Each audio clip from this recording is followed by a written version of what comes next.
Hi friends, welcome to Faris home food. இன்றைக்கி வந்து சுவையான பீட்ரூட் பொரியல் எப்படி செய்யலான்னு பார்க்கலாம். இது வந்து உடம்புக்கு ரொம்பவுமே நல்லதுங்க. உடம்புல நல்லா ரத்தம் ஊறும். அல்சர் இருக்கிறவங்க வாரத்தில் 3 நாட்கள் வெறும் வயிற்றில் வந்து தேனோட ஜூஸ் கலந்து பீட்ரூட் ஜூஸ் கலந்து சாப்பிடும்போது அல்சர் வந்து குணமாயிடும். வாங்க இந்த டேஸ்டியான பீட்ரூட் பொரியல் எப்படி செய்யலாம் பார்க்கலாம். வீடியோக்குள்ளே போய் பார்க்கலாம். வீடியோக்குள்ளே போய் பார்க்கறதுக்கு முன்னாடி நம்மளோட சேனலை சப்ஸ்கிரைப் பண்ணாதவங்க சப்ஸ்கிரைப் பண்ணிக்கோங்க. தேங்க்யூ. இன்றைக்கி நான் 1/4 கிலோ பீட்ரூட்டை தோல் எடுத்துகிட்டு இந்த மாதிரி மிக்ஸி ஜாரில் சாப்பரில் தூள் பண்ணிக்கிறாங்க. உங்கள் விருப்பம் தான் நீங்கள் கத்திலையும் கட் பண்ணிக்கலாம், இல்லை காய் செவிலையும் சீவி எடுத்துக்கலாங்க. இந்த மாதிரி குட்டி குட்டியாக நறுக்கிக்கோங்க.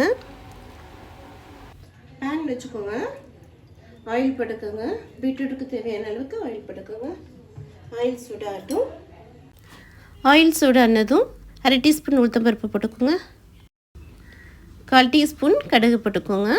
கடுகு உளுத்தம்பருப்பு நல்லா பொரியட்டும். கடுகு உளுத்தம்பருப்பு பொரிஞ்சதும் 6 பல்லு பூண்டு தட்டி போட்டுக்கோங்க. 3 காஞ்ச மிளகாய் கிள்ளி போட்டுக்கோங்க. 1 பச்சை மிளகாய் போட்டுக்கோங்க. கொஞ்சமாக கருவேப்பிலை போட்டுக்கோங்க. நறுக்கின வெங்காயம் போட்டுக்கலாம். வெங்காயம் கண்ணாடி பதம் இருந்தால் போதும்.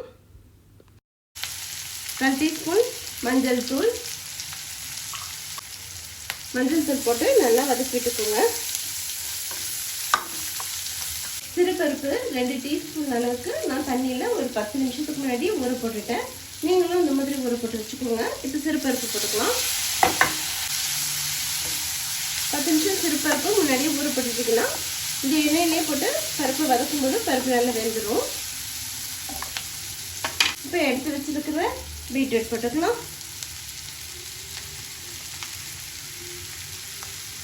பீட்ரூட் போட்டு நல்லா வதக்கி விட்டுக்கோங்க.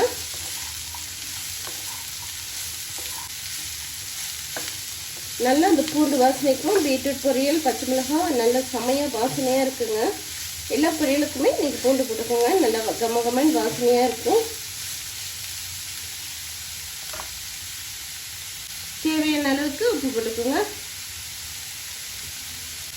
பீட்ரூட்க்கு ஃபஸ்ட்டே ரொம்ப உப்பு போடாதீங்க, ஏன்னா பீட்ரூட் காயிலே கொஞ்சம் லைட்டாக உப்பு இருக்கும். அதனால் உப்பு கொஞ்சம் லைட்டாக கம்மியாகவே போட்டுக்கோங்க. தண்ணி சுத்தமாக ஊற்றாதீங்க. தண்ணி ஊற்றினா காயில் சத்தே போயிடும். வேணும்னா கொஞ்சமாக 1 டீஸ்பூன் அளவுக்கு தண்ணி தெளித்து விட்டுக்கோங்க. பாருங்கள், 1 டீஸ்பூன் அளவுக்கு தண்ணி லைட்டாக தெளித்து விட்டுக்கலாம். விட்டு நல்லா வதக்கி விட்டுக்கோங்க. அப்படியே மூடி போட்டு விட்டுட்டு 5 மினிட்ஸ் சிம்மில் வச்சிடலாம். நல்லா காய் நல்லா வெந்துடும். ஸ்பீடில் வைக்காதீங்க, சிம்மில் வச்சுக்கோங்க. இடையில கிளறி விட்டுக்கோங்க. தண்ணி எதுவும் ஊற்றாதீங்க, போதும். 5 மினிட்ஸ் ஆயிடுச்சு.